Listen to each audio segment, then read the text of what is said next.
tardes con todos y con todas. Muchas gracias por acompañarnos en esta nueva edición de nuestros Diálogos de Saberes 2.0.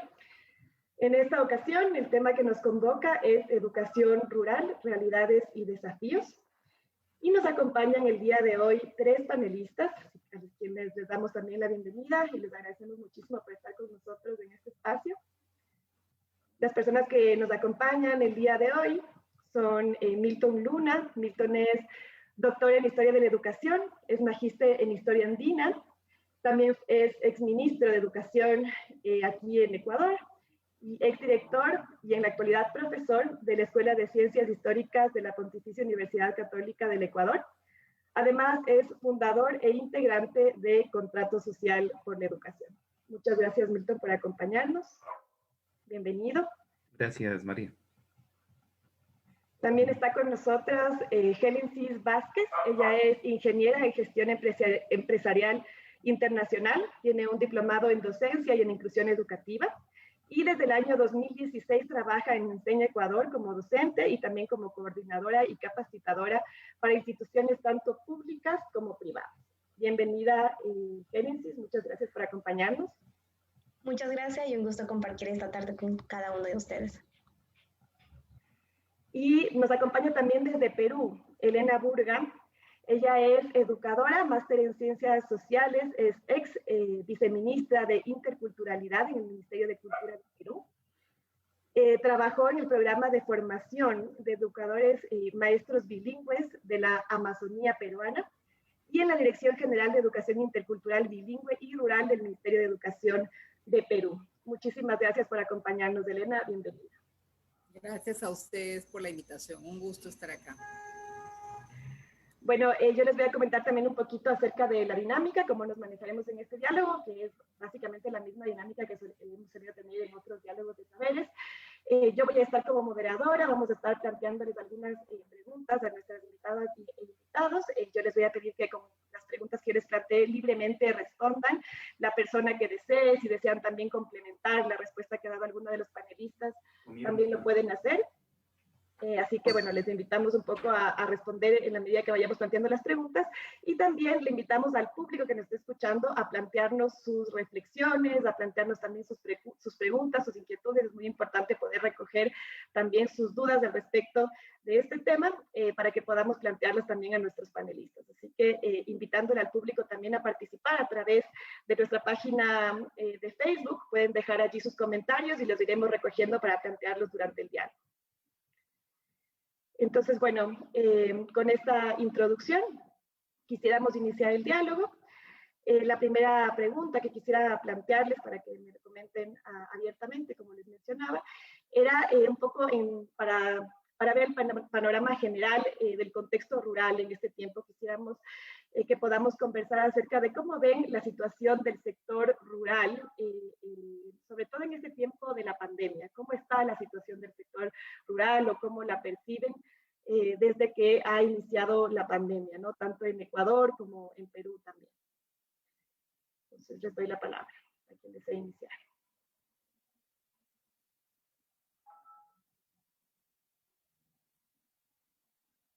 Perdón, ¿cuál sería el orden, María?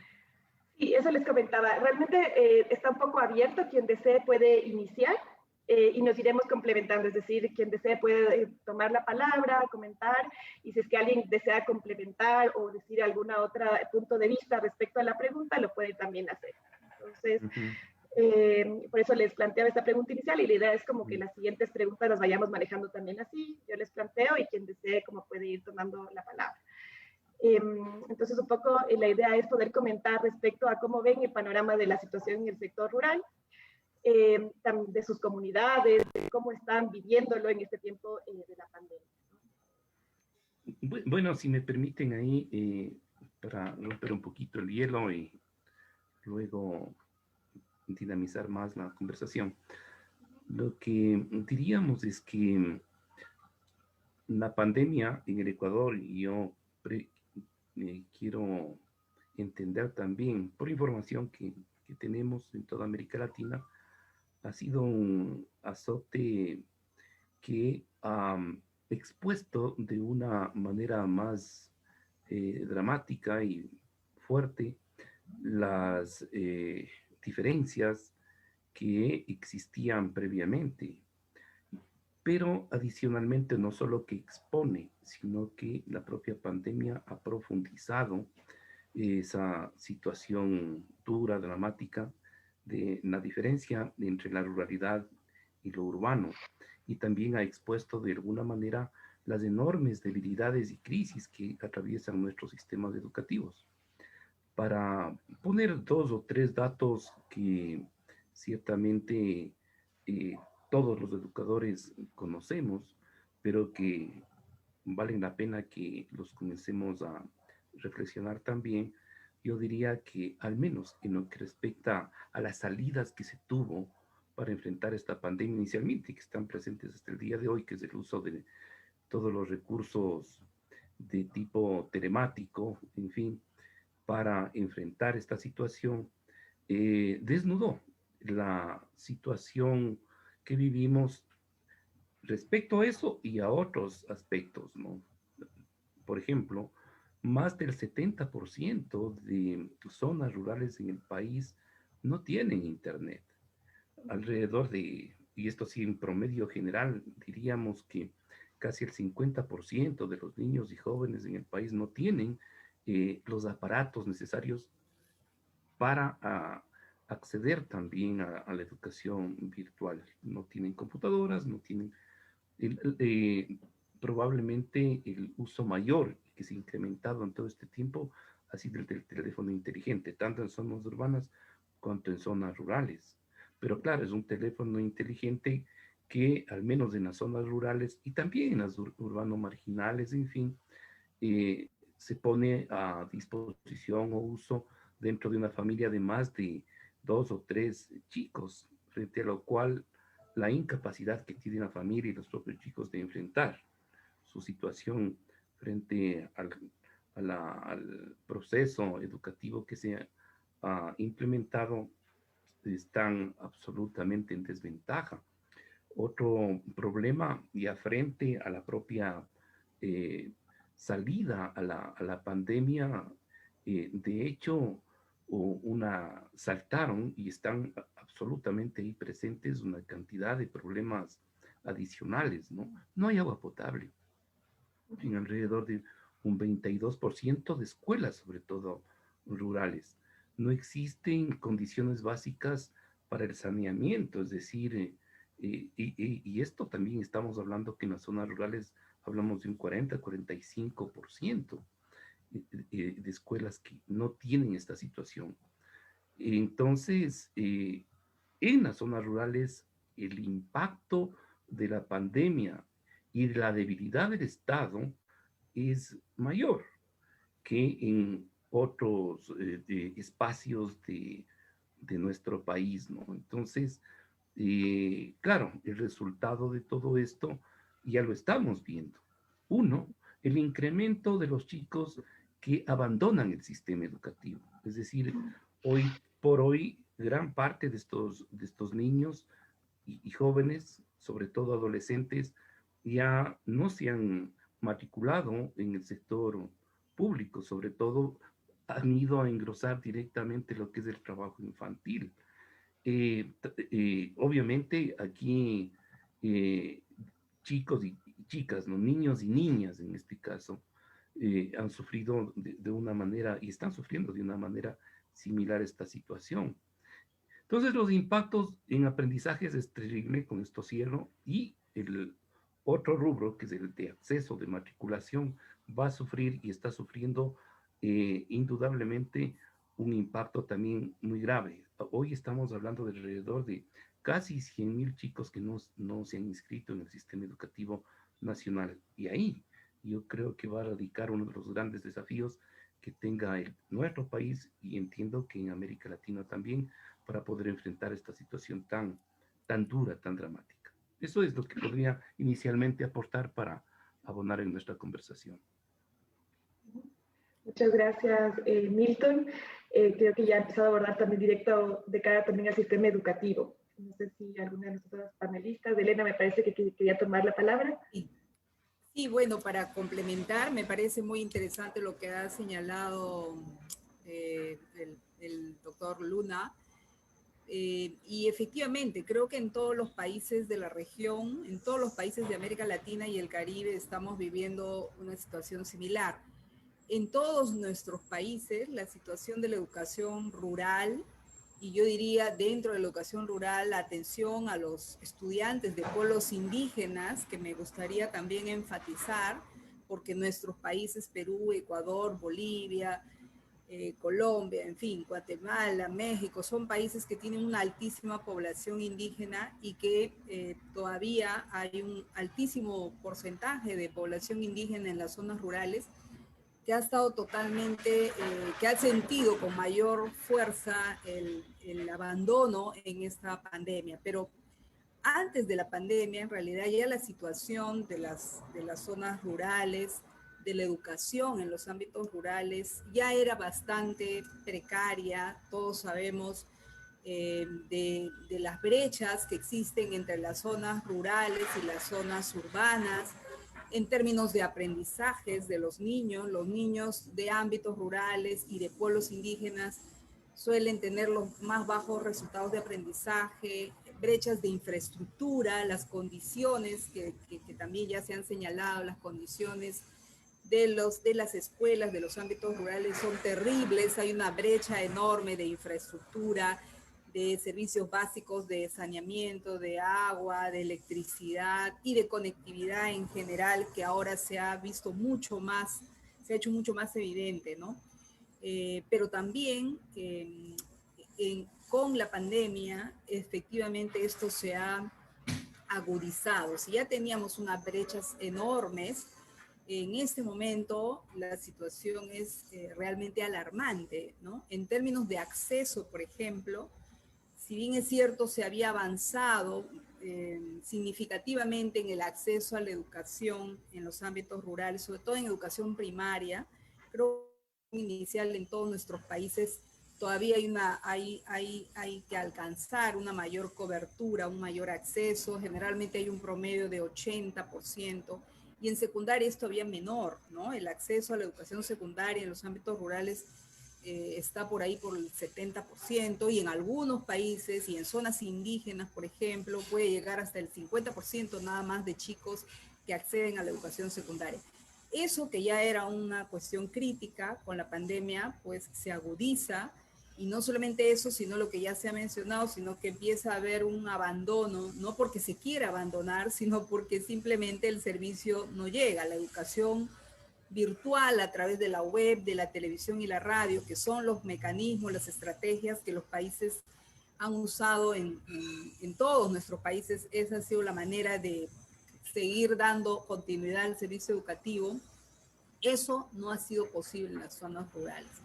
Es verdad, hay un 70%, un promedio de 70% en nuestros países que no tienen conectividad en las zonas rurales, y hay zonas donde alcanza el 90%, que no hay acceso ni a la web, o sea, no hay internet, ni a la televisión, y tampoco a la radio, ¿no? Yo tengo aquí unos datos oficiales, pero que han sido recogidos por UNICEF. En Colombia, solo el 34% de estudiantes del ámbito rural tiene internet, y eso es altísimo. El 66% no tiene absolutamente nada. En Paraguay, solo el 8% de niños y niñas indígenas tiene acceso a internet, el 92% no cuenta con este servicio. En Ecuador, según los datos que tengo acá, el 11% de los hogares pobres accede a internet, solo el 11%, entre los que están la mayoría de la población indígena. En Perú, igualmente, hay un 48% de estudiantes que no está accediendo a ningún tipo de servicio, ni de la web, ni la televisión, ni la radio, en los ámbitos rurales y en las zonas indígenas en particular. Entonces, la situación ha sido crítica desde antes de la pandemia, y con la pandemia estamos viviendo una situación mucho más crítica todavía, ¿no? Creo que después vienen más preguntas, así que me quedo por ahora hasta ahí. Muchas gracias, Elena. No sé, Helen, si tú quisieras acotar algo más. Quisiera complementar con algo que también considero que se ha profundizado muchísimo, y las comunidades, los sectores rurales han sido vulnerables en el sentido emocional, social. porque son comunidades específicamente vulnerables, porque día a día ellos tienen que salir a trabajar para cubrir sus necesidades. Y eso no le permitía, por ejemplo, la cuarentena. Ellos no pueden guardar cuarentena, porque si guardan cuarentena, ¿quiénes cubren esas necesidades dentro de su familia? Lo que ellos necesitan. Entonces, ¿qué sucede con ellos? Obvio, ellos son los más vulnerables a estar contagiados de virus, de COVID, pérdida de sus familiares. Entonces, creo que antes a lo mejor este ámbito emocional que ellos estaban viviendo se estaba trabajando, ¿no? Se estaba desarrollando con ello poco a poco para que ellos también se sientan empoderados, pero como estas diferencias que nació dentro del COVID, porque hubo dentro de una sociedad de comentarios de que decían, pues guarda cuarentena, es más importante tu salud, después sale, después busca tu trabajo, pero ellos no pueden hacer eso, ellos tienen que igual salir. Conseguir el trabajo que necesitaban, que los niños se quedaban en casa muchas veces solo o tenían que ir a ayudar a sus padres también, ¿no? Entonces creo que esas diferencias, a pesar de que muchas veces ya hay niños que están viviendo, ya conocen lo que está pasando, conocen lo que están sintiendo y cómo eso les afecta a ellos para su desarrollo social, con la comunidad, con el otro entorno que no solamente es el rural, porque en algún momento que también ellos se relacionan con las demás personas, ¿no? Entonces, eso creo que ha sido uno de los retos que también ha sumado más a esta comunidad, a pesar de, como comentaban los compañeros panelistas, el acceso que ya ellos, por ejemplo, eran limitados a los servicios básicos, a acceder a los servicios de salud, e incluso a este acceso tecnológico que son limitados, y coincido totalmente que dentro del sector rural es donde se ha visto afectado aún más la deserción educativa, principalmente porque dentro de esta familia lo ideal es abastecer sus necesidades básicas, alimentación. Perfecto, muchísimas gracias, Génesis, y a todos por sus reflexiones iniciales. Creo que hemos abordado no solo el panorama general, digamos, de la ruralidad, sino ya de cara a la educación, cómo esto ha venido afectando y profundizando. Bueno, por un lado decíamos, desnudando, ¿cierto?, esta realidad que ya se vivía en la educación en el sector rural, pero además también profundizando, ¿no?, esas diferencias, esas inequidades, esa falta también de acceso a la educación. Y bueno, como bien un poco mencionaba Elena, ¿no? Esta es una situación que no se vive en un país u otro, sino que en general ha afectado mucho a América Latina. Justamente un informe de UNICEF dejaba claro que ha sido la región más afectada en términos educativos con el cierre de las escuelas, ¿no? Nos hacía una comparación con respecto a otras regiones del mundo. Y bueno, pues la media eran 95 días desde marzo que inició la pandemia, que habían estado cerradas las escuelas, frente a América Latina, que eran 158 días, ¿no? Desde marzo que estuvieron cerradas hasta febrero de este año, ¿no? Entonces vemos que realmente hay un cierre más prolongado dentro de las escuelas de América Latina. Y también esto ha supuesto como perder clases para un grupo muy amplio de estudiantes que no han podido acceder a la educación. Un poco en esta línea, y quizás como que profundizando un poco más también en el tema, quería como consultarles cómo ven el derecho, ¿no? Porque no solamente es el derecho a la educación lo que vemos que quizás se está perdiendo, sino también para quienes se han podido conectar o tener de alguna manera acceso, o sea, a través de guías de la radio o de diferentes guías que se han propiciado por los gobiernos, también por las mismas instituciones. ¿Cómo está ese derecho también a aprender? O sea, ¿en qué medida, además de, por ejemplo, tener que sigue en curso, digamos, el año lectivo, en qué medida el derecho a adquirir aprendizajes o al aprendizaje sea afectado, ¿no? Eso quisiera un poco tal vez que podamos seguirlo dialogando. Quisiera aprovechar el énfasis contextual que ubicó Elena, en el sentido de señalar que antes de la pandemia existían serias deficiencias en la educación rural. Yo diría, tal vez,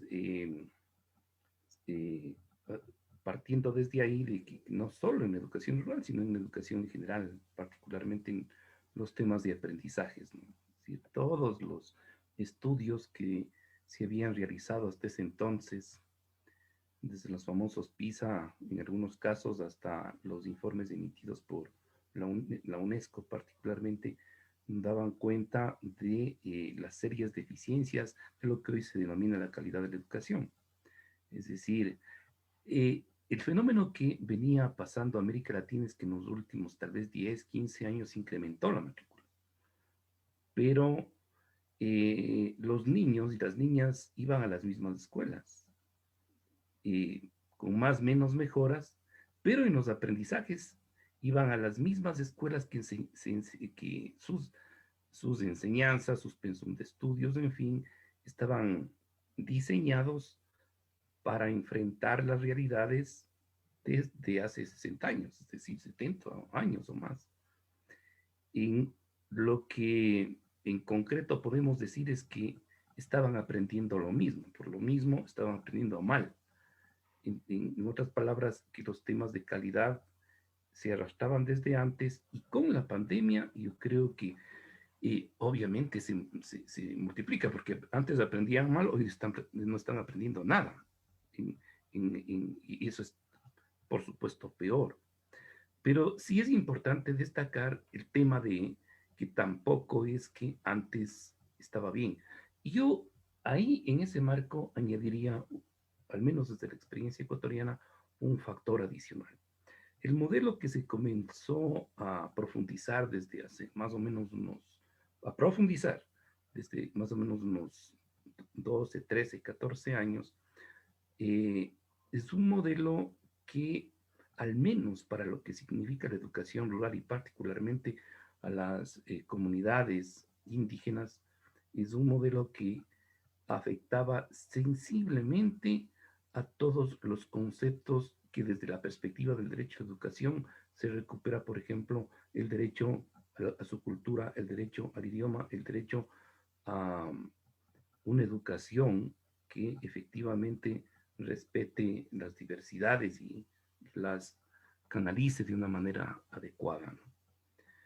Entonces se implementó un modelo cada vez más homogenizante, un modelo modernizante donde todo mundo, sobre la base de los conceptos de estandarización, ingresábamos. Aquí ya no solo lo rural, sino lo rural, lo urbano, y para todas las clases sociales debían adaptarse a ese nuevo, digamos, nuevo patrón en sí, pero viejo en realidad desde cuando se fundó la escuela pública en el siglo XIX, es decir, un modelo donde todo mundo tenía que uniformarse y obviamente adecuarse a las necesidades de las nuevas necesidades de la economía, de cualquier manera. Entonces, yo creo que aquí entró en serísima crisis, no es que estaba bien antes, pero entró en serísima crisis y la educación intercultural bilingüe, ¿no?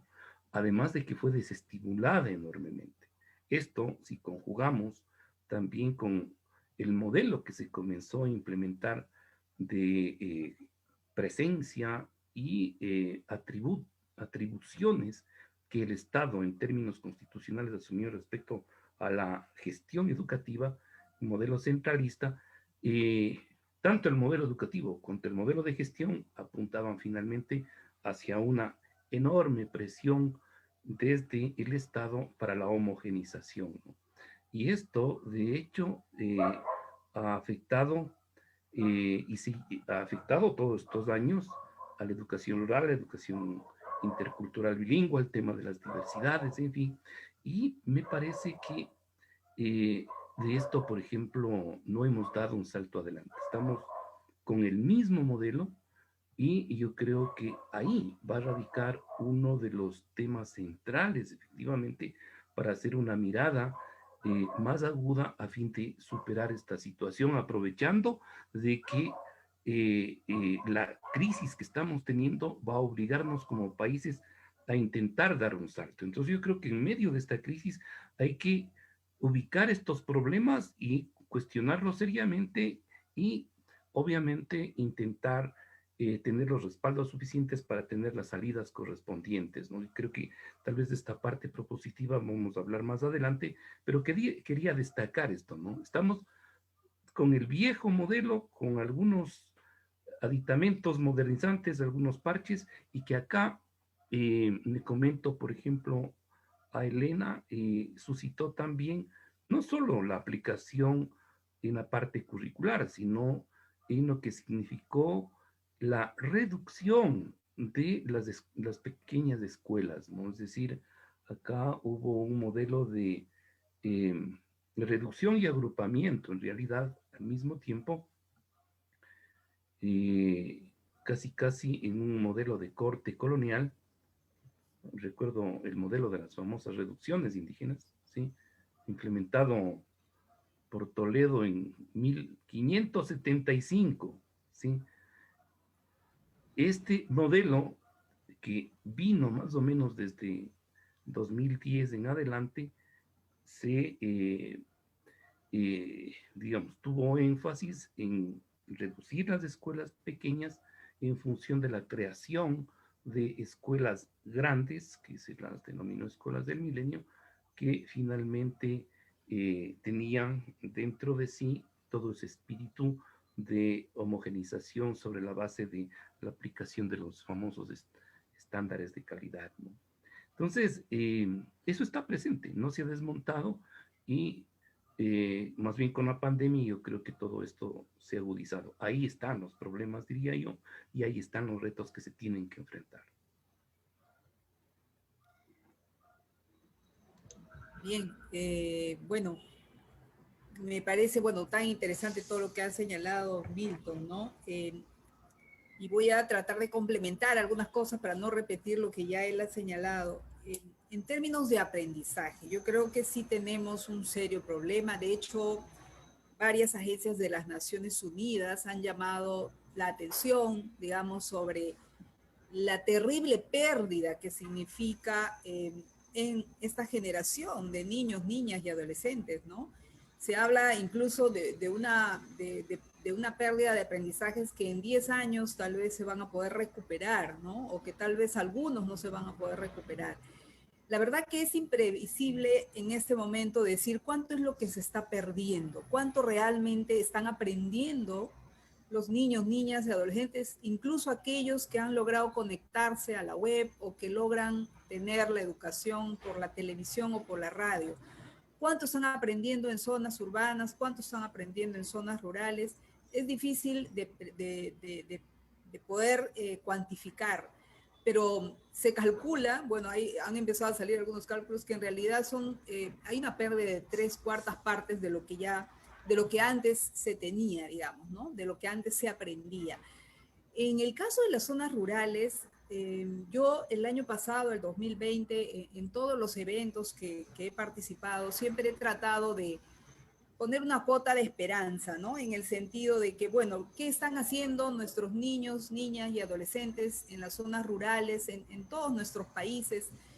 Están en sus comunidades, están tal vez tratando de ver el lado positivo, porque también es una oportunidad, ¿no? Una oportunidad para que los niños reaprendan cosas de su propia cultura, para que estén con sus padres, para que vayan a la chacra, para que aprendan de los abuelitos y las abuelitas, los sabios, los yachay, ¿no? Las sabias. Entonces, eso se ha dado en algunos lugares de varios de nuestros países, de Ecuador, en Perú.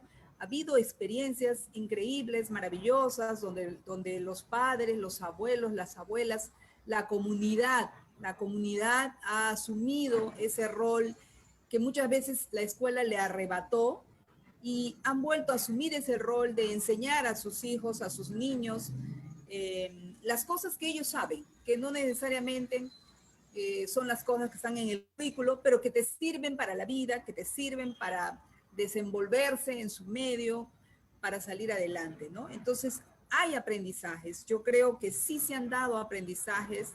Incluso los niños de zonas urbanas han aprendido en sus casas, han desarrollado tal vez otras habilidades que no estaban desarrollando, la vida en la familia, todos cocinando, todos ayudando en la casa, en fin, ha habido muchos aprendizajes.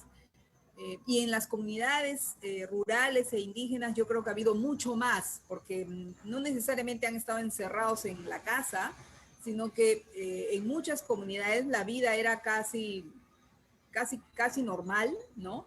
Y han estado igual haciendo las actividades productivas. quizás con menor intensidad, las que están muy vinculadas al mercado sí han visto cortados esos vínculos con el mercado y la venta de los productos, pero digamos las comunidades más alejadas, donde siempre han vivido más de lo autosostenible, han seguido viviendo eso y con sus niños siendo parte ahora de esas actividades. Entonces hay aprendizajes, el tema es cómo la escuela formal también valora esos aprendizajes, cómo los capitaliza, cómo los aprovecha, porque allí hay un montón de aprendizajes vinculados al currículo también, ¿no? O sea, hay cosas que los niños están desarrollando, competencias que sirven al currículo. Pero eso no quita que de todas maneras hay un conjunto de aprendizajes que no se han producido, ¿no? Más formales, más vinculados a la lectura, a la escritura, tal vez a ciertas competencias más académicas, pero que pueden afectar el desarrollo integral, digamos, de los niños.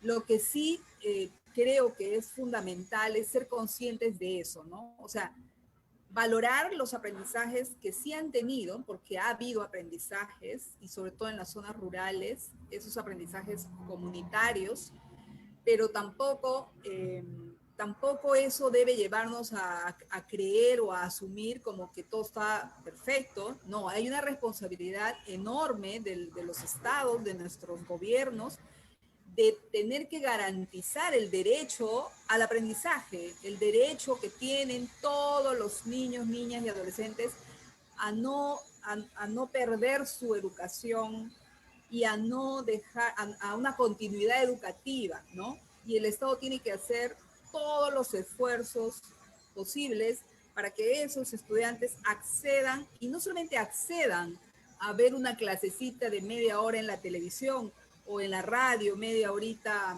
pasando un día, sino que tienen que haber un acceso real de continuidad, de intercambio con el docente, y tiene que haber pertinencia, que es la otra cosa, ¿no? Que con la pandemia, las clases en la web, las clases en la televisión y en la radio suelen ser todas en español o en castellano, todas uniformes, homogéneas, cuando ya se había avanzado, se habían dado algunos avances en educación intercultural bilingüe, en mayor pertinencia para los niños indígenas de zonas rurales, y hoy parece que retrocedemos 20 años y estamos haciendo una educación estándar, uniforme para todos, y son poquísimas las experiencias más locales que se han dado de contextualizar sesiones de radio, de manera culturalmente pertinente y en algunas lenguas indígenas, solo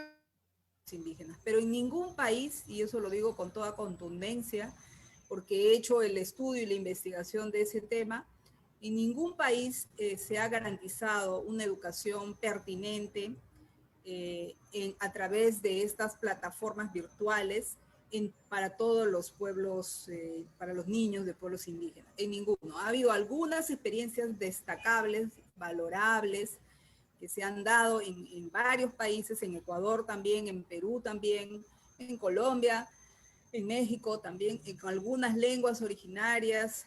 En Ecuador me parece extraordinario lo que han hecho en el pueblo Cayambi, que es en esta experiencia de atención a los niños de 1 a 3 años, ¿no? Yendo a sus escuelas, de los centros de desarrollo infantil que no se han podido abrir, pues han cambiado la estrategia. Pero no en todas partes ni para todos los niveles educativos ha habido estas estrategias alternativas, ¿no? Sí, y en este caso coincido también en esto de que sí, que la educación es un derecho para todos nuestros estudiantes en cualquier localidad en que se encuentren en el Ecuador, pero el sistema de emergencia educativa que está actualmente no está funcionando para todos aún. Y esto se ve porque personalmente les cuento, cuando mis colegas docentes quieren contactar a los estudiantes, si antes tenían 30, 35 estudiantes, ahora logran contactar 10, 15. ¿Qué pasa con el resto? ¿Qué está sucediendo con los demás chicos? Algunos van a visitar a sus casas, ya no están en sus casas. Ya no es el mismo teléfono, en algunos casos ya no están las personas que antes estaban cerca y puedes decir, bueno, vive aquí o vive allá. No conocen de ellos, ¿no? Entonces, y esto sí crea como una gran angustia y un gran estrés también para los docentes de conocer qué está pasando con mis otros estudiantes, ¿no? Y las guías actualmente que está entregando el Ministerio de Educación, las clases en radio, en televisión, son de gran apoyo para los docentes, pero estas clases le están dando propósito, le están generando sentido a los estudiantes. Como docentes estamos capacitados para contextualizar lo que la guía nos está mostrando, pero realmente con lo que nuestros estudiantes están necesitando, están queriendo. ¿Cuál es la visión de cada uno de nuestros estudiantes? ¿Qué necesitan? Y como docente, ¿qué ayuda yo estoy adquiriendo, estoy teniendo de parte de personas superiores a mí que me puedan ayudar y darme una mano y decir, mira, hay que contextualizar. Tenemos que conocer a nuestras comunidades. Los estudiantes que viven en contextos rurales les encanta crear, les encanta elaborar, investigar, ver. Pero las guías les están incentivando a esto.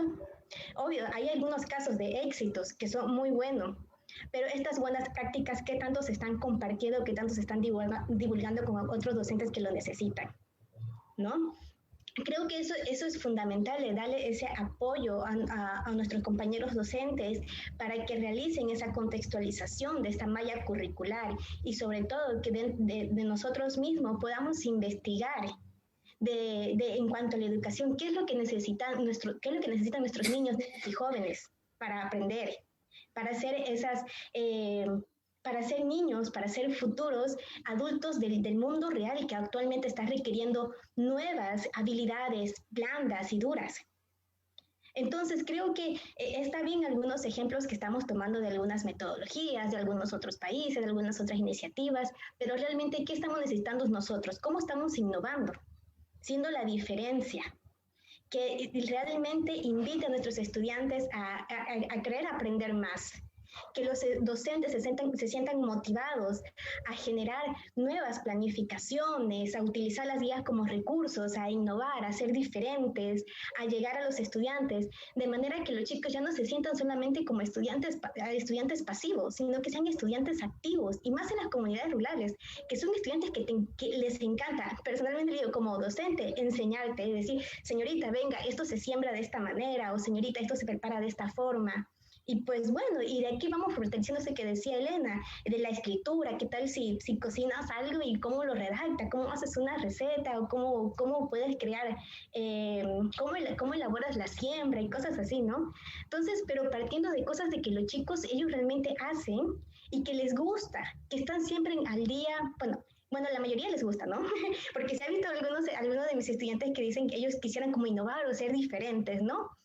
Muy bien, entonces partamos de eso que a ellos les agrada, para así esta malla que sea como un recurso, como una opción, más no como esa muchas veces como, bueno, lo tomo y así mismo lo voy a hacer, sino que hay que verlo de manera diferente. Y aquí para mí es esencial, primeramente, insisto, el acompañamiento que le estamos dando a nuestros docentes, la carga laboral realmente que le estamos dando a los docentes en contextos rurales, que muchas veces un docente tiene varias cargas, es el profesor, es el vicerrector, es el secretario, además tiene que hacer los informes, ¿no? Entonces, ¿qué tanto tiempo le estamos dando a ese docente para que realmente adapte sus clases, planifique de acuerdo a la visión y al objetivo y propósito que tienen sus comunidades, para que de esta manera sean estudiantes que poco a poco sean más autónomos, sean más investigativos con lo que ellos quieran hacer? Perfecto, muchísimas gracias por todos los aportes. Yo quería también pues hacerles llegar un par de reflexiones que nos han venido colocando nuestras oyentes, las personas que nos están viendo a través del Facebook. Les hago llegar un par, hay algunos, la verdad, y algunas inquietudes también que van surgiendo. Uno de ellos nos dice, los contextos rurales desde antes de la pandemia presentaban situaciones de desigualdad en varios aspectos. Hoy eso se visibiliza de manera particular en el ámbito educativo, ¿no? Estos nos comentan desde Otavalo, desde un centro educativo de Fe y Alegría. También nos dicen, el derecho a la educación y la salud siempre ha sido vulnerado en nuestras poblaciones indígenas y amazónicas, ¿no? Un poco en línea con lo que veníamos comentando al inicio. Y bueno, un poco también escuchándoles, creo que efectivamente la contextualización es algo sumamente importante que se ha venido creo, descuidando a lo largo del tiempo, y quizás es uno de los aspectos que también se ha profundizado en este tiempo, pero también en sintonía con lo que decía Gélisis, la carga también que han tenido los docentes, quizás esa falta de guía, y también algo que surgió de manera repentina, ¿no? Que es el tema de la pandemia, ha supuesto un reto enorme para los docentes, solo el hecho de llegar a sus estudiantes, ¿no? Más allá de con qué llego, el poder contactarlos, el poder estar con ellos, y como bien eso, bueno, ya lo conectábamos desde el inicio, ¿no? Eso también está generando como esta falta de acceso a la educación que cada vez va en incremento, ¿no? Y que frente a años anteriores hay un incremento notable de los estudiantes que ya no están asistiendo, ¿no? Entonces, el simple hecho de contactarlos creo que ya ha generado un estrés súper importante en los docentes, y luego, pues, los contenidos que de por sí se aborden, pues también ha sido una dificultad el ver qué estrategias o cómo llegar a los estudiantes para poder no paralizar la educación, ¿no? Sino poder, pues, darle alguna continuidad.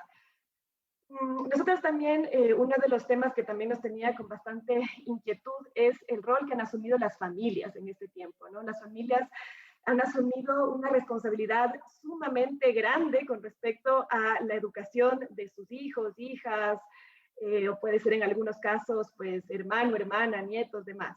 Las familias, si bien es cierto, juegan un papel importante en la educación, en este momento han tomado un papel predominante para llegar con los contenidos, para llegar con las actividades propuestas.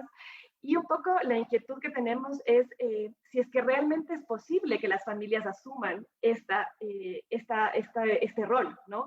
Si es que realmente dentro de sus propias condiciones, o cuáles son las limitaciones que tienen las familias para asumir este nuevo rol, además de las responsabilidades que ya asumen en su vida cotidiana, y también aterrizándolo a la ruralidad, ¿no? Al contexto rural. ¿Cuál es la situación de las familias? Si podemos como un poco tal vez comentar acerca de esto, y en qué medida pueden realmente apoyar estos procesos educativos.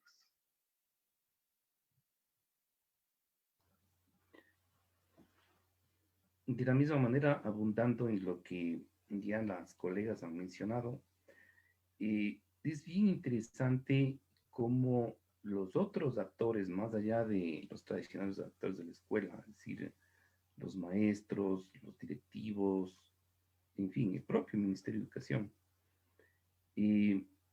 ver y observar cómo la experiencia de la pandemia ha involucrado de una manera tan drástica a la familia. Este es un hecho que va a quedar en experiencia tanto de los propios chicos, de los propios padres y madres y los responsables de los niños y de los jóvenes, y por supuesto de otros actores también. Yo he tenido la oportunidad de conversar con diversos actores, ¿no? Por ejemplo, desde la perspectiva de los profesores y desde la perspectiva de los directivos de establecimientos, en muchos casos han señalado de que la pandemia ha forzado a las familias a revalorizar la profesión docente. Es decir, muchas familias han comenzado a señalar que es impresionante el trabajo que realizan los docentes en todos los planos, ¿no? Y que efectivamente hoy que en las familias les ha tocado asumir este rol, ven lo tan compleja que es la profesión, ¿no? Ahora, esto ciertamente también ha hecho que vaya descubriéndose una cantidad de experiencias que ya muchos sistemas educativos desde hace varias décadas exploraron. Cómo hacer más efectiva la participación de las familias en el hecho educativo como tal. Claro, tal cual ha ido avanzando la complejidad de las relaciones sociales y económicas, ha ido aislando cada vez más a los padres de las escuelas, a los padres en términos concretos de la formación de los chicos. Pero bueno, la pandemia te trae este asunto, se comienza a valorar el tema del rol que tienen que cumplir, en este caso los docentes. Les ha tocado asumir en muchos casos esta situación a los padres, pero no tienen la formación para ese acompañamiento, ¿no? Entonces, decía que este invento que se hizo alguna vez de la escuela para padres, probablemente haya que reactualizarlo y reinventarlo de alguna manera en las nuevas condiciones que estamos viviendo. Sin lugar a dudas, en el tema rural aquí enfrentamos eh, varias limitaciones, ¿no? Una muy similar, como en la zona urbana, es decir, padres y madres o personas que asumen el rol de acompañantes de los chicos, eh, a medida que avanza más las necesidades sociales, tienen que salir más a buscar los recursos para poder vivir. Entonces, definitivamente, esos padres, esas madres no tienen el suficiente tiempo, incluso hoy ya en pandemia, y cuando se vaya esto más relajando, definitivamente vamos a retomar la misma experiencia previa, ¿no? De esta distancia entre los chicos y sus familias, ¿no? Pero bueno, yo creo que en la medida en que hemos tomado desde las familias conciencia de esta situación, yo creo que es la oportunidad de levantar con más fuerza, en términos de política pública, diría yo, esta alianza, esta relación entre familias y establecimientos educativos, entre estos muy importantes actores, ¿no? ¿Cómo hacerlo? Yo creo que esto va a significar un gran esfuerzo. En la zona rural, los padres también trabajan. Yo he tenido la experiencia de conversar con algunas, sobre todo madres de familia, dicen, vean, nosotros nos comunicamos y hemos llegado a un acuerdo con la profesora o el profesor para que las clases se dicten a la tarde, porque todas las madres, que somos las que asumimos este rol, no podemos en las mañanas, porque trabajamos. Entonces aquí hay un tema muy importante que es el trabajo. Pero lo otro, muchas madres y padres de familia en la zona, más en las zonas rurales, no tienen la formación suficiente en términos académicos. Todavía el tema del analfabetismo o de niveles de analfabetismo funcional son muy altos. Entonces, aunque de hecho yo dejo aquí también sentada esta gran oportunidad donde no teniendo incluso formación académica, la transmisión de conocimientos y sobre todo de valores que han realizado las familias en todo este tiempo ha sido también muy importante, ¿no? Donde ha habido cómo se han desarrollado nuevos lazos, nuevos aprendizajes, solidaridades, en fin, ¿no? Creo que en la zona rural esto ha sido muy importante. Sin embargo, yo diría que también todas estas circunstancias tan complicadas que la pandemia nos ha entregado, sobre todo en lo que significa el encierro, el confinamiento y el cada vez más la presión cada vez mayor en la psicología de las personas en términos de, todos sabemos de la agudización de algunas enfermedades mentales, ¿no? Particularmente la depresión y también la soledad, también la desesperación por no tener empleo, han ido creando condiciones para el desarrollo de la violencia intrafamiliar. Es decir, no todo ha sido positivo, hay una cantidad de experiencias muy, muy graves. Hoy por hoy, toda esta situación probablemente tengamos como saldo adicional al déficit de aprendizajes, de conocimientos, en fin, el incremento de enfermedades psicosociales y particularmente de la depresión. Hay un crecimiento muy grande, sobre todo en chicos, adolescentes y jóvenes, en este caso, de salidas, entre comillas, y del incremento del suicidio, ¿no? O de intentos de suicidio. Entonces, son todos estos problemas que tenemos que enfrentar, o sea, ya no solo el aspecto de los aprendizajes tradicionales como tales, sino cómo vamos a tener una generación con serios problemas psicológicos. Entonces yo creo que este es otro aspecto que hay que ponerlo también sobre la mesa para poder discutir con tranquilidad y sobre todo dar soluciones.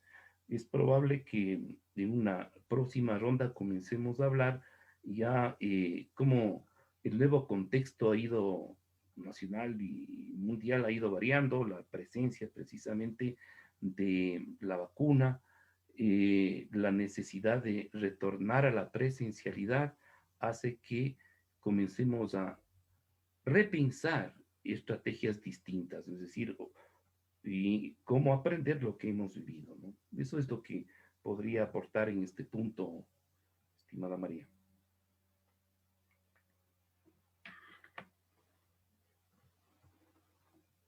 Muchas gracias, Milton, por tus aportes. Elena, me parece que quería comentar.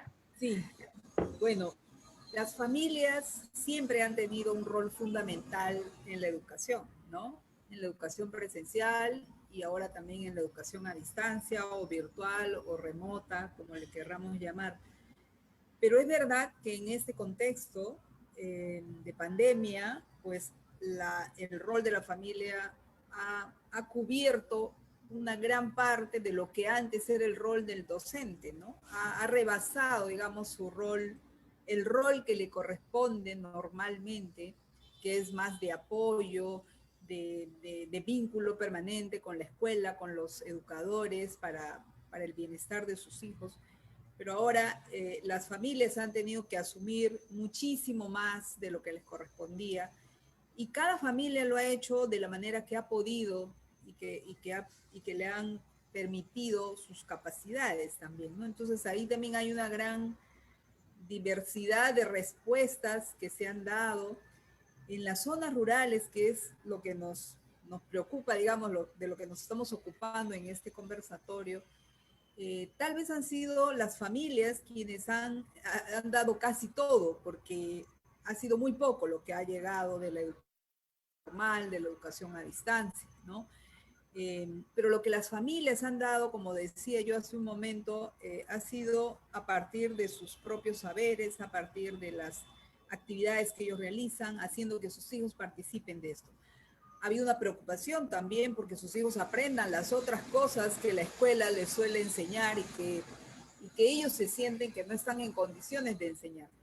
Pero han hecho enormes esfuerzos. Allí donde han logrado conectarse con la radio, con la televisión, es impresionante lo que las familias han hecho para que sus hijos puedan conectarse. En el Perú, y creo que también en Ecuador y en otros países, han subido cerros para lograr conectar, agarrar la señal de la radio, del celular, ¿no? Para poder tener el WhatsApp. O sea, esas cosas han sido increíbles, que han despertado entre una mezcla de ternura, de admiración y también de rabia de por qué tienen que vivir esas situaciones nuestros ciudadanos, ciudadanas, cuando no deberían tener que estar viviendo esto. Si nuestros países hubieran cumplido, como se dice, desde hace más de 10 años, que ya debían estar con la conectividad que correspondía, ¿no? Pero bueno, han hecho todo un esfuerzo enorme y yo creo que lo que hay que ver es ¿qué sacamos de todo esto? Yo creo que por un lado los docentes, también los maestros y maestras, se han dado cuenta de cuánto es el compromiso de los padres, de las madres, de todo el esfuerzo que han hecho. Y creo que ahora valoran mucho más a los padres y madres de familia, porque siempre ha habido a veces esta situación, ¿no? Muchas veces se escucha a los docentes quejarse mucho de los papás, de las mamás, sobre todo en las zonas rurales, decir, ay, la familia, los papás no ayudan, los papás no colaboran, que eso que el otro, cuando no hay un esfuerzo de más bien un trabajo articulado, de pedirles a ellos qué es lo que esperan de ellos y viceversa, ¿no? También los papás y las mamás se suelen quejar mucho de los docentes, de las escuelas, de sus comunidades.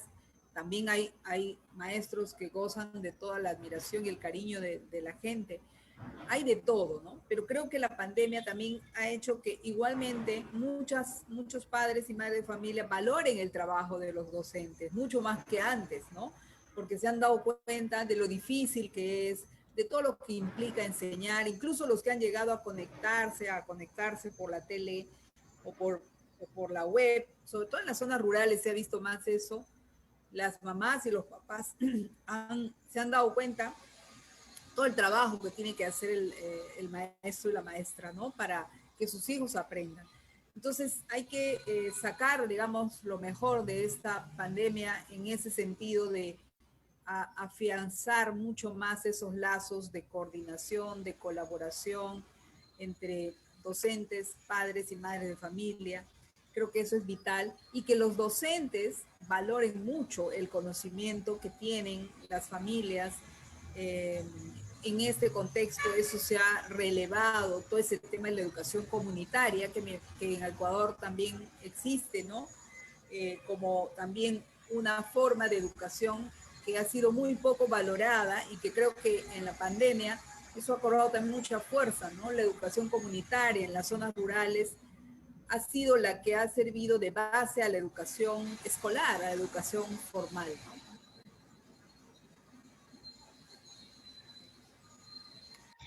Coincido totalmente en esto de que realmente los padres de familia han dado lo mejor que han podido para ayudar a sus estudiantes, a sus hijos, ¿no? Para que ellos puedan cumplir con este proceso de aprendizaje y superar esta cuarentena. Pero sin embargo, ¿qué sucede con aquellos padres que tienen que ausentarse de su casa? ¿No? Donde realmente no pueden estar todo el día dando el acompañamiento a sus hijos y son ellos quienes se quedan solos o se quedan con algún familiar o se quedan con algún vecino. Entonces, es aquí donde vemos como una oportunidad de mejora, de enfatizar nosotros como sistema educativo los hábitos de estudio que se están llevando en las casas y cómo entre hermanos, del hermano mayor al hermano menor, se están ayudando para entre ellos poder aprender y que todos generen ese aprendizaje que es necesario. Entonces, y realmente esto también ha convocado a otras a otra brecha educativa y que es la educación de las niñas, ¿no? Porque las niñas normalmente en estas situaciones son quienes más se encargan de los quehaceres de la casa, de cuidar a los hermanos más pequeños y qué tiempo están teniendo ellas para estudiar. ¿Ok? Entonces aquí es importante ir a estas comunidades, entender su situación, ver cómo podemos ayudar con las medidas adecuadas, por supuesto, pero también siento que esto del COVID no sea algo como que está pasando ahora y que ya en un futuro no nos va a pasar. O como un caso en el 2016 cuando hubo un terremoto, no pasó ahora y ya no va a volver a pasar, ¿no?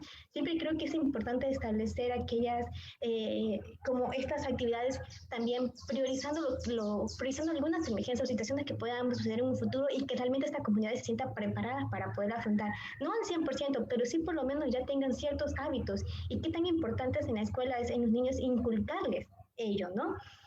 Considero también importante nosotros como docentes generar estos hábitos, pero sobre todo tener esta comunicación asertiva con los padres de familia y comunicación asertiva con los estudiantes, porque creo que esta comunicación asertiva fortalece aún más esta relación, esta triada, yo digo, muy bonita, donde está al lado acompañando al estudiante del papá y del docente, y que alrededor de ese triado, de ese pilar fundamental, están los otros actores que si son fuertes, si son sólidos, el pilar se va a mantener como tal.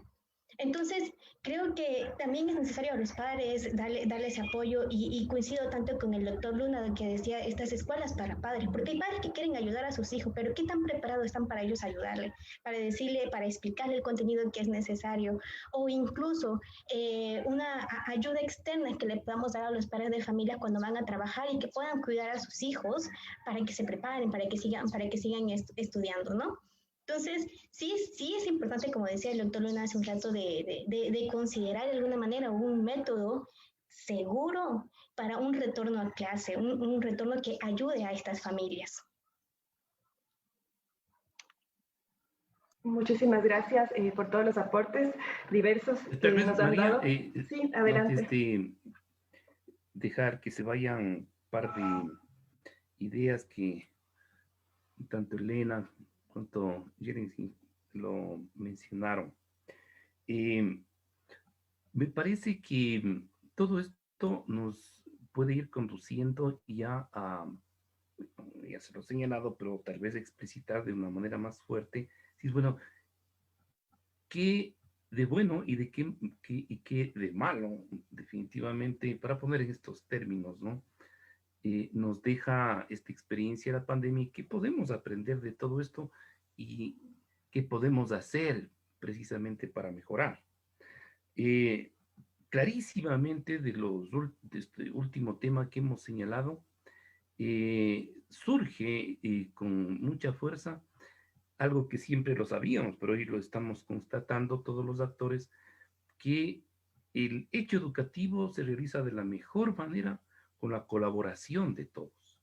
Y esto yo creo que hay que explicitarlo, hay que remarcarlo y hay que volverlo evidente para todos los actores. Es decir, es extremadamente importante la intervención y participación de los padres y madres de familia en el hecho educativo. Pero fíjense ustedes también, algo que no hemos hablado, que sí se ha señalado, pero que no hemos hablado con mucha fuerza, qué extraordinario papel en todos estos, en todo este año, ya, porque es el año que vivimos, esta experiencia de la pandemia, hemos visto este papel tan importante de los docentes, ¿no? Eh, Sin su esfuerzo, sin su vocación, muchos procesos se hubieran ido más al suelo de lo que hemos nosotros indicado en nuestros diagnósticos iniciales por la falta de fuerza y el acumulado histórico de la crisis de la educación pública en nuestros países. Pero aquí han habido actores importantes como los padres que mencionaban, haciendo esfuerzos extraordinarios para eh, comprar el teléfono inteligente y ver cómo se enfrenta la situación. Pero fíjense la labor cumplida por los docentes. Es decir, el docente en el Ecuador en determinado momento se le redujo su salario, no se le pagaba puntualmente por la crisis fenomenal de la economía, pero sacó de su bolsillo hasta el día de hoy y financia, yo creo que esta es la experiencia en toda América Latina y entiendo también en el Perú, para pagar el Internet, para pagar su Internet, para pagar su computadora, para financiar de alguna manera la crisis, ¿no? Y poder salir adelante. Esto me trae a mí con más fuerza esta palabra y este principio que es fundamental, la corresponsabilidad. A mí me parece que, eh, de hecho, no puede ninguna nación, ningún país, ningún pueblo salir adelante en grandes objetivos si no estamos poniendo todos de parte, cada cual con su rol específico, pero poniendo nuestro grano de arena, nuestro esfuerzo, cada cual, ¿no? Entonces, la corresponsabilidad. Y aquí, algo que ya señalaba Elena, que yo sí tengo que reivindicar de una manera muy fuerte, ¿no? Es el papel y el rol de las comunidades. El modelo que comenzó a aplicarse en el país durante los últimos tiempos fue sistemáticamente en las zonas rurales apostando a debilitar a la comunidad. Pero fíjense que con esto de la pandemia es precisamente en las zonas donde quedó digamos, donde quedó viva y fructificó la necesidad de unirse y enfrentar la situación de una manera colectiva, es precisamente donde de mejor manera, de alguna forma, se ha enfrentado esta crisis.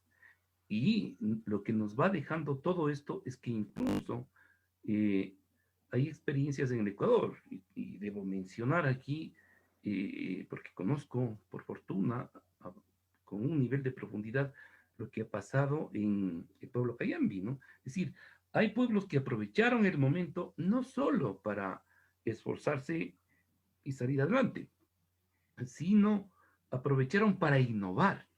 Fíjense ustedes, es decir, está justamente por salir la sistematización de esta experiencia de los centros de desarrollo infantil, donde toda la sabiduría y el conocimiento recreado de lo que es, en este caso, la filosofía andina, en diálogo con la educación, enfrentando un problema concreto para sacar adelante un proyecto educativo que sin lugar a dudas, pienso yo, va a repercutir en todo el sistema, no solo público, sino en todo el sistema educativo nacional, donde se va a recolocar, por ejemplo, con criterios y con aportes muy importantes, todo lo que significa la educación intercultural con justamente esta visión tan contemporánea que viene de la sabiduría y el conocimiento andino, ¿no?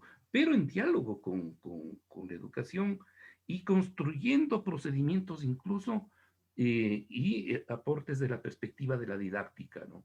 Entonces a mí me parece que esto es importante que se lo señale, es decir, también de esta convulsión que estamos viviendo todavía, que es la pandemia, están surgiendo experiencias importantes que van, creo yo, a ser insumos extraordinarios para que nos replanteemos hacia adelante con mayor fundamento, con mayor ganas y sobre todo, diría yo, con mayor voluntad política de los actores, efectivamente, para el cambio educativo. Me hace falta, sí, en esto el rol y el papel de los municipios. Me hace falta el rol y el papel de los GATS. Creo que han cumplido un rol importante en algunas zonas rurales, las viejas juntas o los GATS de juntas parroquiales, sí, pero algunos municipios con un rol destacado, pero la mayoría todavía no asumiendo este rol protagónico que les tocaría efectivamente comenzar a cumplir. Y esto lo digo con mucha fuerza al establecer y colocar sobre la mesa algo que es el aspecto más positivo de todo lo que creo yo hemos vivido, la corresponsabilidad, pero la corresponsabilidad sí de las familias, la corresponsabilidad sí de los docentes, de los propios chicos y obviamente de los padres de familia, las familias, pero otros como los organismos seccionales, los municipios, las juntas parroquiales, falta todavía. Y los otros, los medios de comunicación. Yo creo que actores como los medios han cumplido un rol no tan sustantivo, ¿no? No tan importante, al menos en el Ecuador.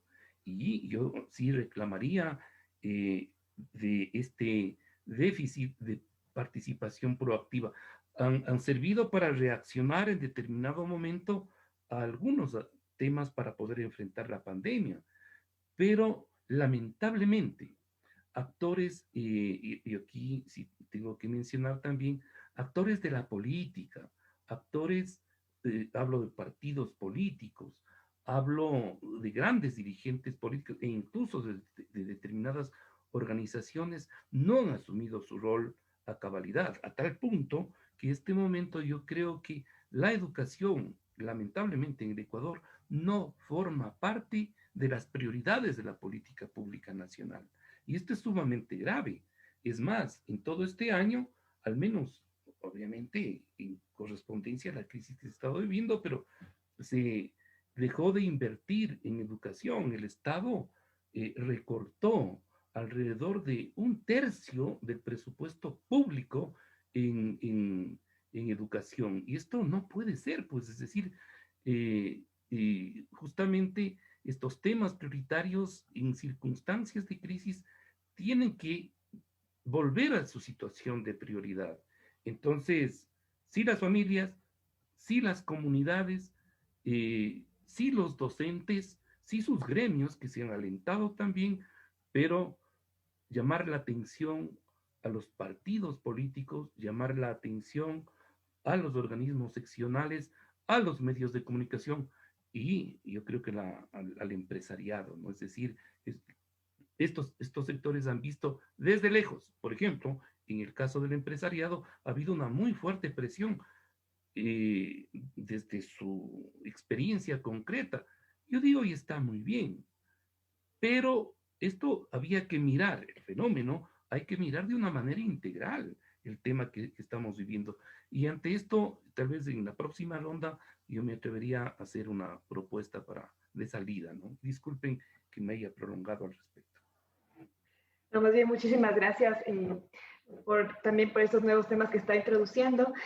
Bueno, yo quería resaltar lo que han comentado, ¿no? Respecto a la importancia de esta corresponsabilidad, también de esta revalorización del papel tanto de docentes como de las familias, ¿no? Creo que eso ha sido algo muy interesante en este periodo. Y respecto también a un punto que señalaron, Génesis hablaba también de las niñas, ¿no? Del rol que asumían las niñas.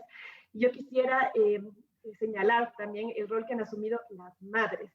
¿No? Nosotros tenemos una investigación también que le hemos venido haciendo desde Fe y Alegría, donde nos señalaban, esto es solamente en el ciclo Sierra, nos señalaban que el 76% de las representantes de familia señalaban que son las madres de familia quienes realmente se han encargado de este apoyo escolar, ¿no? Ha sido como el miembro de la familia que ha asumido esta responsabilidad y nos generaba como esta inquietud de cómo apoyar a esas madres, que no es la única responsabilidad que han estado asumiendo en este tiempo, ¿no? A la par de su trabajo, a la par de los quehaceres domésticos también, sobre lo cual también mostraban como un cansancio, ¿no? Un agotamiento. Entonces nos parece como interesante empezar a cuestionarnos también esos temas, ¿no? ¿Quiénes están apoyando? ¿Cómo apoyar a esas personas? ¿Cómo lograr también que ese apoyo sea un poco más distribuido por otros miembros de la familia, ¿no?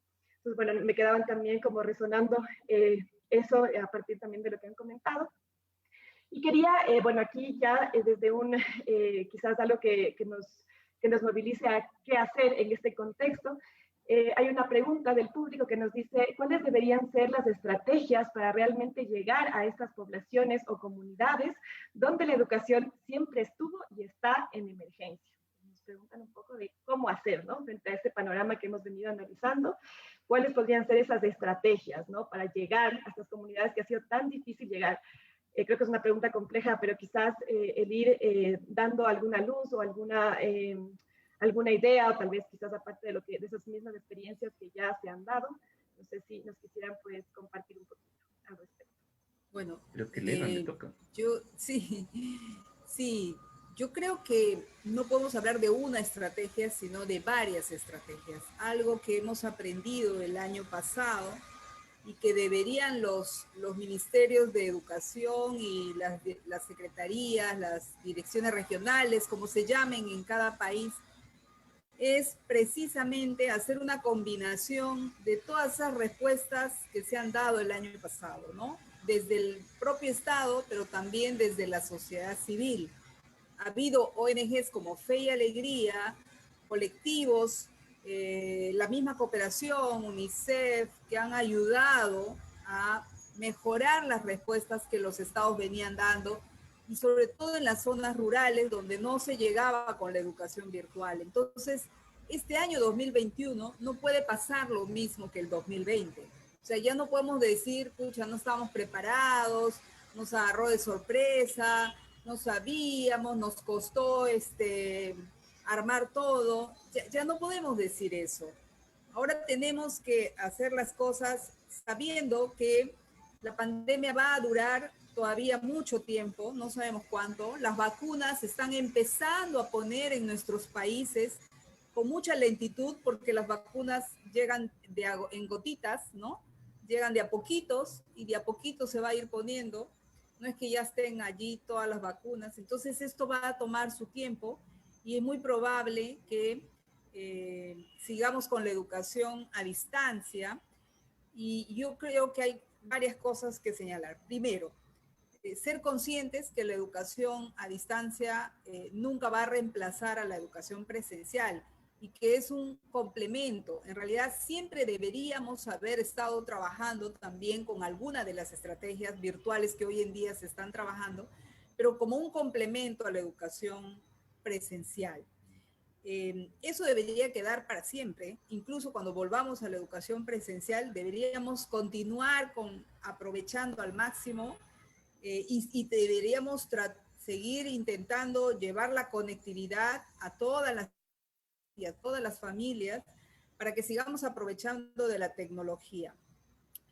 Pero en este momento, por eso creo que debemos hacer un esfuerzo grande en los países por allí donde se pueda volver a la semipresencialidad, por lo menos, se debería intentar hacerlo. O sea, hay que manejar indicadores de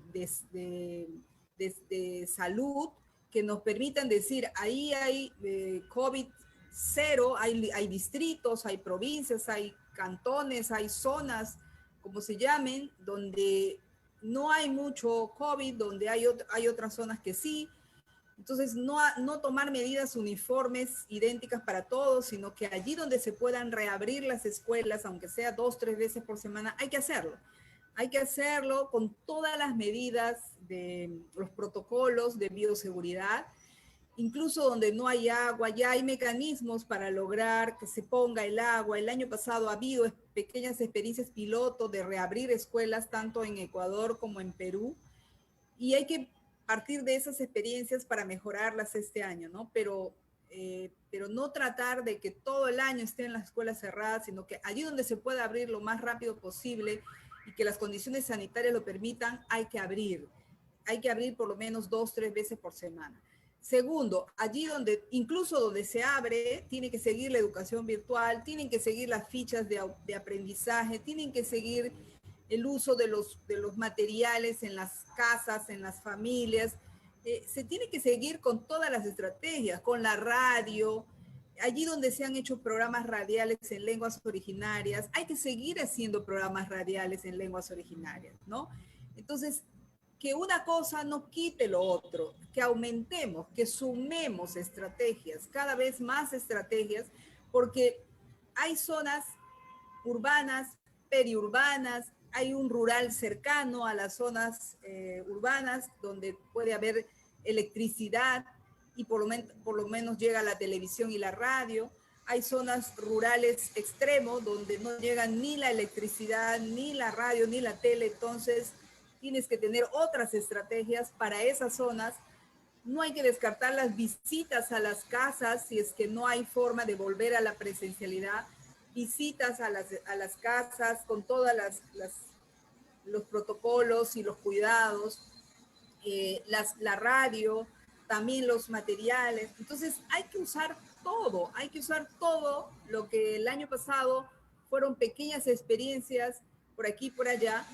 Eso como ministerio, como país, como Estado y también como sociedad civil, hay que tratar de mejorarlo y empezar a usar en las zonas urbanas, en las zonas rurales, rurales cercanos, rurales más remotos, lo que corresponda, lo que se pueda en cada caso.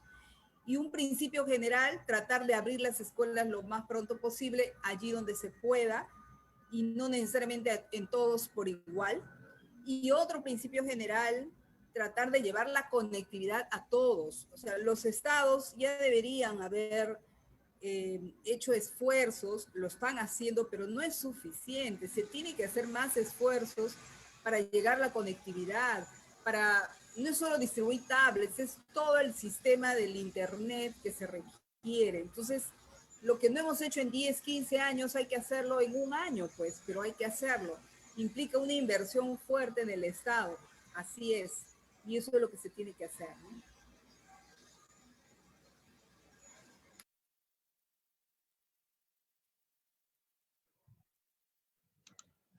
Y yo quisiera recalcar lo importante que lo que nombró Elena, y justamente también conectándolo con lo que le dijo el doctor Luna, lo importante que la responsabilidad de la educación no es solamente de un ministerio o de un grupo de personas, es de todos, ¿no? Entonces, y es importante mucho como involucrar justamente personas así que estén interesadas a conectarse con estas comunidades, que quieran con la mejor bioseguridad dar voluntariados, como con quienes se pueden conectar, qué oportunidades da también el ministerio para que personas que puedan ayudar, darle la mano a docentes o a una comunidad puedan también asistir con todas las recomendaciones muy buenas que dijo Elena, y también lo importante, lo urgente que es de cada uno de nosotros hacer un cambio de chip de las prioridades que tengamos. En un momento, no sé, creo que todos hemos visto un video en el cual habla de cómo es la evolución de la tecnología y de la industria de tiempos inmemorables hasta actual, pero ¿cuál ha sido la evolución del sistema educativo? ¿No? ¿Por qué? Porque hay prioridades con la tecnología y por qué no hay esa prioridad con el sistema educativo. Creo que todos en un momento hablamos de que queremos que, por ejemplo, hablando de Ecuador, queremos que Ecuador supere, que queremos que Ecuador se adelante, conocemos que Ecuador tiene recursos, personas capaces, pero ¿por qué todas las personas no invertimos? No estamos preocupados, tanto el sector privado como todo lo que tiene que ver con el sector gubernamental, público. No estamos invirtiendo en educación para justamente lo que decía Elena, de que ya todos los chicos ahorita deberían tener recurso tecnológico. Esas comunidades, hasta las más alejadas, deberían tener una antena con cable de acceso de internet. O si no, por lo menos un televisor, algo que ya pueda acceder a esta educación. ¿Por qué todavía no tenemos eso?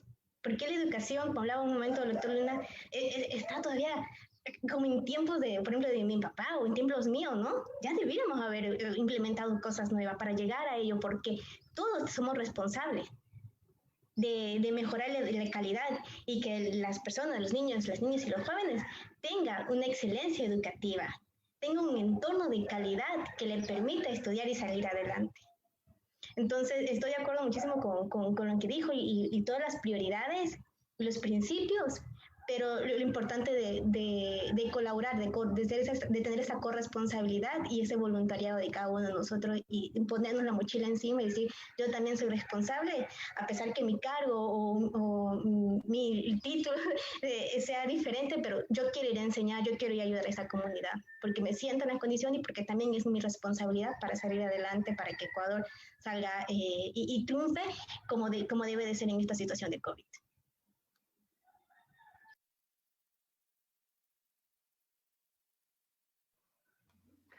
Perfecto.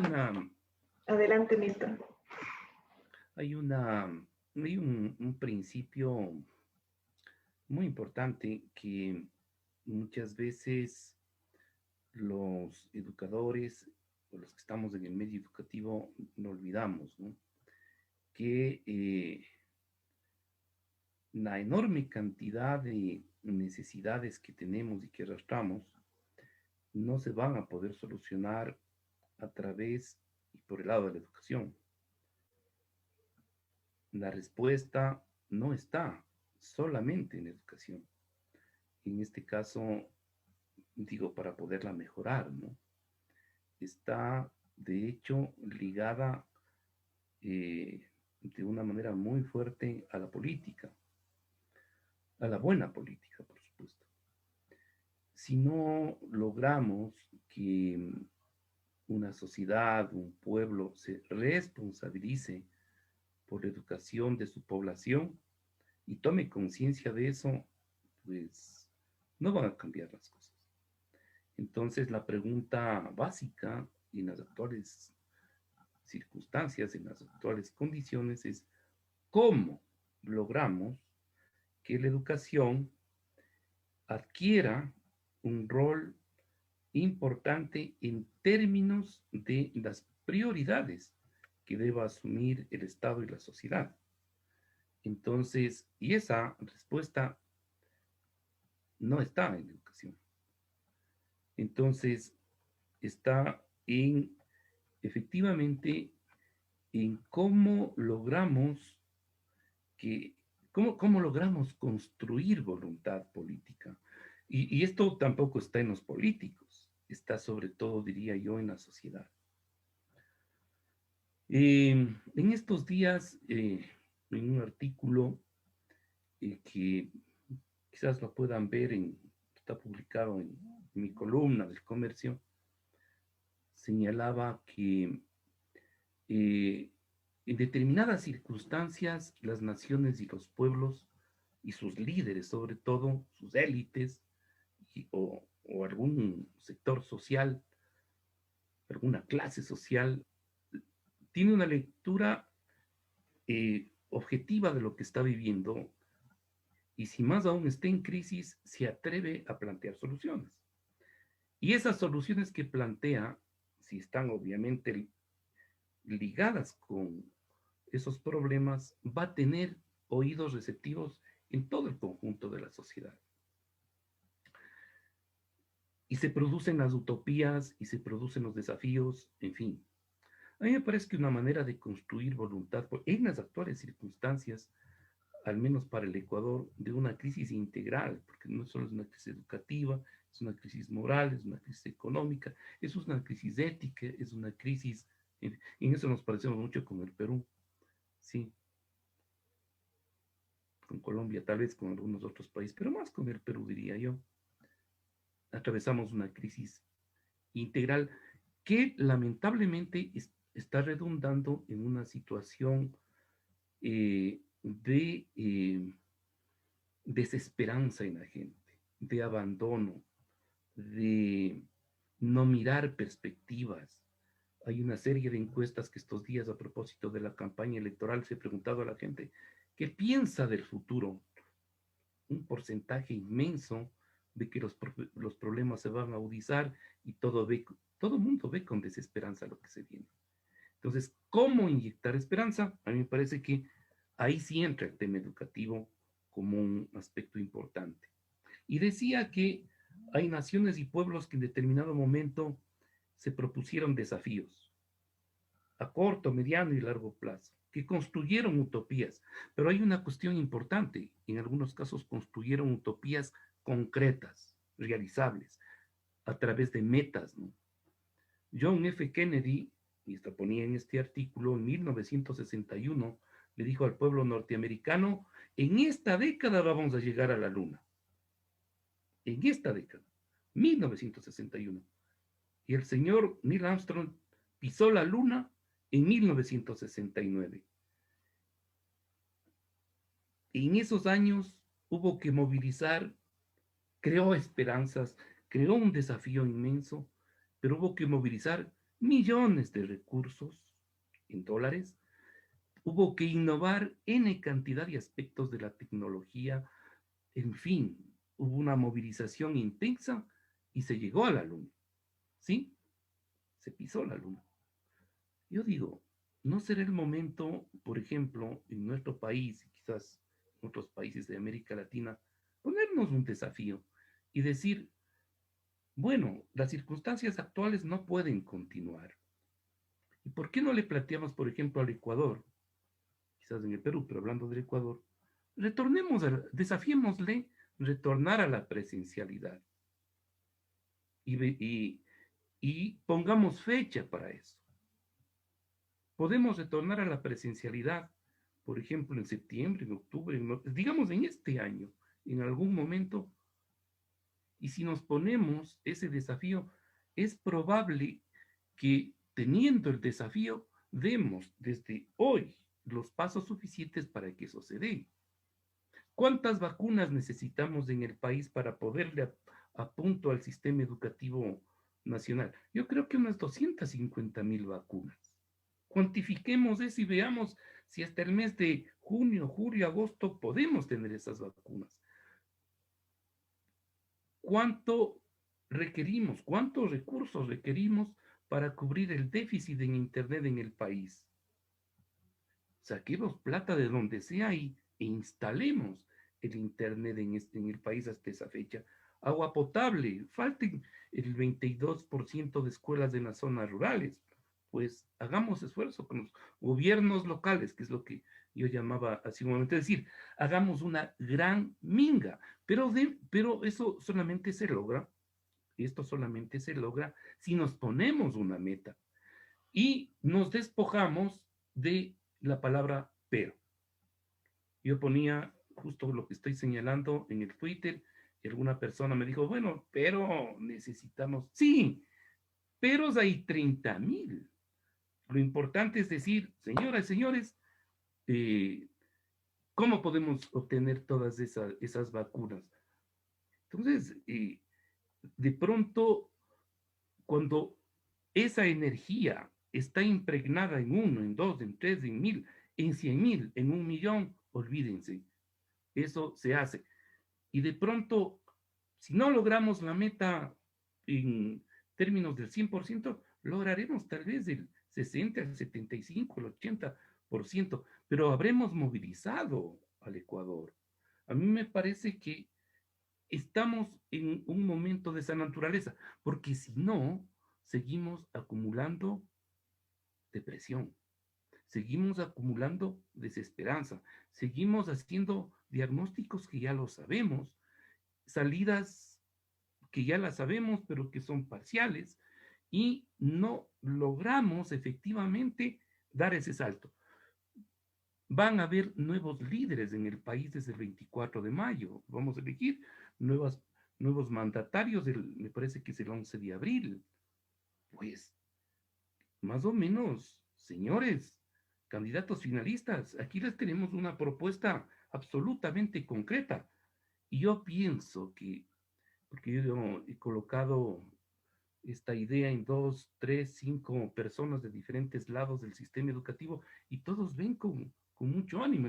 El tema es ponernos esto encima, porque si vamos por soluciones pequeñitas, parciales, en fin, yo creo que, y sobre todo, si no le damos este ánimo, no construimos esta voluntad, esta energía en millones de gentes, vamos a seguir trotando en el mismo sitio. Entonces, yo me atrevería a, aprovechando esta conversación que tenemos, a que le demos la vuelta a la idea y propongámonos metas concretas, desafíos concretos, porque cuando uno se pone una meta, persigue esa meta. Y si uno no se pone metas o solamente grandes ideas, a la vuelta de la esquina estamos desesperanzados. Y como estamos muy mal en este momento, vamos a seguir agudizando nuestra, ya no solamente desesperación, sino lamentablemente pensando en unas ideas muy graves de inviabilidad, por ejemplo, que yo he escuchado mucho, inviabilidad incluso como Estado, como país, como nación. La gente que cada vez más quiere irse o definitivamente dando en todos los planos su brazo a torcer y no queriendo seguir adelante con su vida incluso. Eso es lo que quería decir. Muchísimas gracias, Milton. Bueno, la verdad es que el tema nos ha quedado un poco corto el espacio para poder abordar todo lo que implica y bueno, todas las aristas que tiene la educación rural, ¿no? Tanto desde la pandemia, tal como lo estamos experimentando, como en términos generales, ¿no? Previo incluso a la pandemia, ¿no? Hay algunas deudas pendientes que tenemos con la educación rural. A mí me gustaría, en honor al tiempo, invitarles a dar unas reflexiones finales, no sé, Elena, Helen, si también, Milton, si quiere agregar algo más también, como para ir también cerrando este espacio y bueno, agradeciéndoles muchísimo por su participación y su reflexión.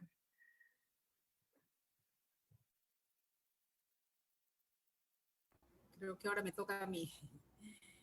Bueno, como decía Milton, me quedó bien esa frase, no podemos seguir acumulando desesperanza, ¿no? Creo que efectivamente hay mucho de eso hoy en día en todos nuestros países, en las familias. Hay demasiada incertidumbre, demasiado dolor, demasiada tristeza, demasiada muerte que estamos viviendo. Y eso sumado a que los estudiantes, los niños, niñas, adolescentes, no están ejerciendo su derecho a plenitud, su derecho a una educación. Y no solo la educación, sino que ese derecho viene junto con su derecho a jugar, su derecho a estar con sus amigos, su derecho a estar con sus compañeros, su derecho a estar seguros en la escuela, porque la escuela también es un espacio de socialización y de encuentro, de diálogo, de intercambio y de seguridad, donde los niños se sienten protegidos, deberían estar protegidos. No siempre ocurre eso, pero eso debe ser la escuela y todo eso se ha perdido, todo eso lo están perdiendo los niños, las niñas y adolescentes. Y es muy duro, es muy duro. Por eso yo creo que, como ya lo decía Yelinis, ¿es así? Y también lo decía Milton, ¿no? Esta es una tarea de todos. Los gobiernos, los estados tienen el rol fundamental, la obligación, los recursos. Pero es verdad que esto pasa por un trabajo articulado con sociedad civil, con la cooperación, con la empresa, con las empresas, pero los buenos empresarios que realmente quieren ayudar, parte de su responsabilidad social, que pueden hacer muchísimo, pueden ayudar muchísimo hoy más que nunca, ¿no? Entonces tenemos que garantizar que este 2021 sea un mejor año escolar para los niños, que puede ser que empiece siendo todavía totalmente virtual, pero que debería poco a poco ir retornando a sus escuelas. Si por lo menos lográramos que 2 veces por semana puedan encontrarse, puedan ir a un espacio 50% de los niños, ¿no? Ya sería algo. Y por eso creo que si todos hiciéramos el esfuerzo por concretar, como ha dicho Milton, por dar salidas, pero también por mirar lo que ha sido el año pasado. Ya el año pasado se han dado respuestas que si las mejoramos, las ordenamos, las capitalizamos, las articulamos con otras cosas que se han hecho, podemos tener mejores respuestas este año en cada uno de nuestros países, para las zonas rurales, para las zonas indígenas, que son finalmente los niños que están en muchas peores condiciones, ¿no? Las zonas urbanas, a pesar de estar también el virus mucho más fuerte en las zonas urbanas que en las zonas rurales, pero tienen otras condiciones, está el internet que te abre al mundo, ¿no? Una maquinita que te abre al mundo y yo creo que muchos chicos que son unos expertos y unos tromes con el internet, también están aprendiendo miles de cosas, ¿no? Miles de cosas, más allá del currículo, hay el currículo oculto que se está desarrollando, pero que tampoco sabemos cuánto de todo eso es positivo. Hay mucho de positivo, pero también hay otras cosas que no tanto. Entonces, hagamos ese esfuerzo, sobre todo en las zonas rurales, donde siempre es el abandono. Estos niños que además antes la escuela también les daba el desayuno, el almuerzo en muchas zonas, todo eso se ha perdido. Ciertos cuidados que venían de la mano con la escuela, ¿no? La escuela también te trae te ayuda a ejercer otros derechos. Entonces, tenemos que garantizar que esos derechos no se pierdan, que los alimentos lleguen a las familias. Tenemos que hacer todos los esfuerzos para que las escuelas se abran, para que las escuelas se abran lo más pronto posible, como lo están haciendo en Europa, como lo hacen en Estados Unidos, en todos los países de Asia, el primer mundo, están haciendo reales esfuerzos. En cuanto el virus baja un poquito, o sea, ya lo primero que se abre son las escuelas, ¿no? En nuestros países lo primero que se han abierto son los centros comerciales, los centros comerciales, los restaurantes. Acá en diciembre ya se estaban abriendo los gimnasios, los bares, entonces, pero las escuelas no se abren de ninguna manera, como que no hay urgencia, un sentido de urgencia. Tenemos que meter claramente que hay un sentido de urgencia. También hay mucho temor por los niños y porque los niños pueden ser los que traen el virus a las familias y a los abuelitos, pero por eso hay mecanismos, ¿no? Hay formas. Obviamente tiene que bajar el virus, pero sí debería ser un principio que estar atentos en cuanto se pueda, se abra. Y no ha habido zonas en el Perú, particularmente ha habido zonas rurales que han estado 0 virus meses y sin embargo las escuelas cerradas, los niños jugando en las comunidades, en la puerta de la escuela, todos los niños jugando al fútbol, a lo que sea, pero no había clases, ¿no? Los niños podían haber estado teniendo clases, los maestros podrían ir y quedarse en la comunidad, porque ese es el esfuerzo que se requiere en una pandemia, que los maestros vayan a las comunidades y que no salgan por 3, 4 meses, por lo menos, y luego salen 1 mes o 2 meses y vuelven a entrar y no vuelven a salir, otros 2, 3 meses. Esas son las estrategias que tenemos que ver y así minimizas tremendamente el ingreso del virus, ¿no? Porque son comunidades aisladas, donde se podría, no llega la conectividad, pero puede llegar el maestro y quedarse ahí y se cierra la comunidad y todos seguimos intercambiando y aprendiendo, pero sin salir, por supuesto. Entonces, tiene que haber mecanismos y formas que logremos eso. Muchas gracias.